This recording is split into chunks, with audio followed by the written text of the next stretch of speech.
How much milk I spilled for this? Man, I couldn't imagine my life going otherwise. True.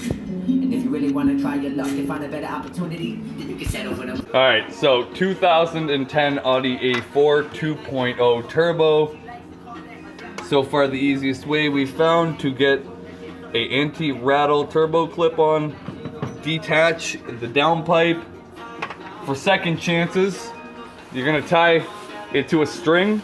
In case of any drops, just tie your string to the hose, it's right there.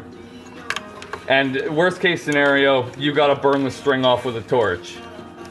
It's gonna melt off one way or another, but at least you do not want to drop this into the engine bay. No. It took us 2 hours to find this. After 2 hours of searching, clutch kicks and a drive to try and loosen the bitch, we finally got her back.